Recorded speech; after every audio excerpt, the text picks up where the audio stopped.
Story voice तहरीर सुलेमान मकीन। ये एक ऐसा वाक़या है जिसने मुझे और मेरी ज़िंदगी को बदल के रख दिया। मैं उससे मोहब्बत करते करते इस मुकाम तक कब और कैसे पहुंच गया, इसके अलावा और कुछ भी मुझे याद नहीं रहता था। हमारे घर वाले हमारे इस कदम से इंतहाई नाखुश और नाराज़ थे, मगर हमने ये कदम जवानी में उठाया था और हम उस पर कायम थे। उसने मेरी मोहब्बत में अपनी वालदा, भाई और बाप से कई दर्जने मार खाई और थप्पड़ों का तो हिसाब ही नहीं था। और यही सूरत हाल यहाँ भी थी।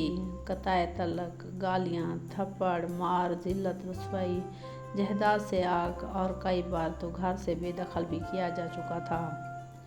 आखिरकार हमारी दुआएं, मिन्नतें, समाजतें, वास्ते एक दिन रंग ले ही आए और हमारे घर वाले हमारी ज़िद के आगे मान गए।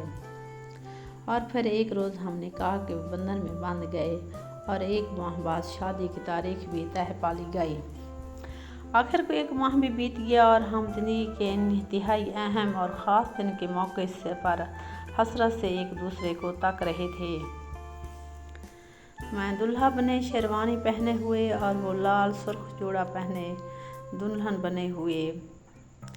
और सच कहूँ तो वो बिना मेकअप के और बिना संगाव सिगार के भी बहुत ज़्यादा प्यारी लगती थी, लेकिन फिर भी वो मुझे आज बहुत ही ज़्यादा प्यारी लग रही थी। इतनी प्यारी कि एक नज़र पर जब जी पड़ता तो फिर हाल में बैठे 400 लोगों की तरफ ख्याल जाते हुए काफ़ी वक्त लगता था। तमाम रस्मात के बाद हम हाल के बाहर खड़े थे तो वो अचानक से कहने लगी, सुने। मैंने कहा, जी। कहती है कि अपना वादा याद है ना आपको, या आप भूल गए हैं?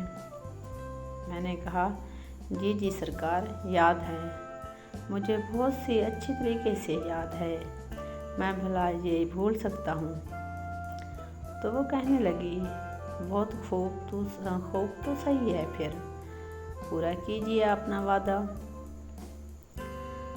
तो वादा ये था कि रुखसती के वक्त गाड़ी में बस मैं और वो होंगे, और अगर सर्दियों का मौसम हुआ तो मैरिज हॉल से सीधा सूप पीने जाएंगे, और अगर गर्मियों का मौसम हुआ तो हम आइसक्रीम खाने जाएंगे।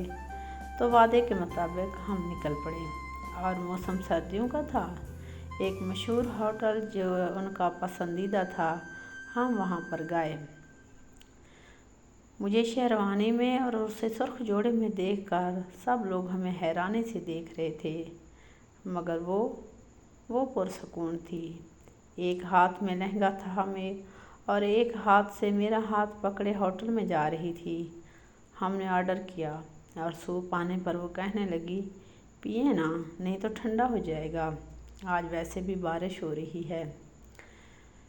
मैं उसको यूं पुरसकून देखकर और उसके चेहरे पर खुशी और मुस्कुराहट को देखकर इंतहाई खुश था।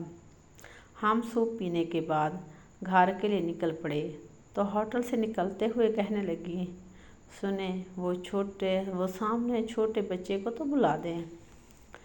मैंने उसे बुलाया तो मुकम्मल तौर पर बारिश में भीगा हुआ था और एक छड़ी पर शापर डाला हुआ था और उसे कहने लगी, बच्चे क्या बेच रहे हो? बच्चे ने जवाब दिया, बाजी मैं गजरे बेच रहा हूँ। तो वो कहने लगी, अच्छा जी, बहुत प्यारे हो आप, लो मुझे भी दे दो। मैंने उसे गजरे पहनाए और हम गाड़ी में बैठकर घर की तरफ जाने लगे। वो खुश थी बहुत ज़्यादा, मगर खामोशी से गाड़ी में बैठी रही। इतने में अचानक से एक गरजदार आवाज़ आई और मेरी गाड़ी सड़क पर बाजियां खाते हुए कभी दाएं और कभी बाएं जाते हुए उलट पुलट होने लगी। मैंने बहुत कोशिश की कि उसका हाथ थाम कर उसे पकड़ लूं, मगर सब कुछ इतना तेज़ रफ्तारी और अचानक हवा के हुआ कि मुझे उसे समझने और फिर संभलने का वक्त ही नहीं मिला। एकदम सब कुछ साकन हुआ तो देखा वह खून में लथपथ थी और आंखें बंद किए हुए पड़ी हुई थी। मैंने उसे गाड़ी से निकाल कर अपने बाजू में उठाया। मालूम हुआ कि एक तेज़ रफ्तार ट्रक ने गाड़ी को टक्कर मार दी थी, जिसकी वजह से यह हादसा हुआ। इतने में एम्बुलेंस को भी कॉल की میں اسے ایمبولینس میں اس کے ساتھ تھا اور اس کا ہاتھ پکڑے ہوئے، مگر وہ میرا ہاتھ نہیں تھام رہی تھی۔ میں لاکھ کوشش کرتا رہا مگر وہ بالکل جواب نہیں دے رہی تھی۔ ہسپتال پہنچے۔ ایمرجنسی وارڈ میں تو ڈاکٹر نے معائنہ کیا اور بتایا کہ تقریباً 1 گھنٹہ پہلے یہ اپنا دم توڑ چکی ہے۔ ایکسیڈنٹ اتنی شدت سے ہوا تھا کہ سر میں ہٹ ہونے کی وجہ سے اور دل پر فورس لگنے کی وجہ سے وہ موقع پر ہی چل بسی تھی۔ ہسپتال میں بے بس میں اس کی ایک ایک بات کو یاد کرنے لگا جو وہ مجھے اکثر کہا کرتی تھی، بس ایک بار آپ میرے نام ہو جائیں، پھر میری جان بھی چلی جائے تو کوئی غم نہیں۔ میں اس کے اس بات کو، اس کے الفاظ کو اور اس کے لہجے کو یاد کر خوب رویا اور اس کی میت کو لے کر گھر آیا تو گھر میں ادھم سا مچ گیا۔ یہ کیا ہوا؟ پل بھر میں بستی دنیا سرے سے ہی اجڑ گئی۔ خیر میرے بس میں کچھ نہیں تھا، میں بے بس ہو کر رہ گیا تھا۔ اسے دوبارہ سے سرخ جوڑا پہنایا گیا اور اسی جوڑے میں اس کی تدفین کی گئی۔ آج اس بات کو عرصہ ہو گیا ہے مگر کچھ باتیں آج بھی مجھ پر نقش ہیں۔ اس کے الفاظ، اس کی باتیں، ہنسی، کہکے اور وہ اس کا آخری بار کا دیدار، وہ اس کا چہرہ تو ایسے جیسے کسی نے دم ہی نہیں توڑا ہو، مجھ سے روٹھ کر سوئی ہوئی ہو۔ اس کے چہرے کا نور، اس کی حسن، اس کی رنگت، اس کی پیشانی کا نکھار، اس سب کا تاب لانا میرے بس سے باہر ہو رہا تھا۔ آج سے پہلے میں نے اس کی پیشانی پر اس قدر کشش نہیں دیکھی تھی۔ اس کی آنکھیں بند آنکھوں کو بھی بے حد حسین پایا تھا میں نے۔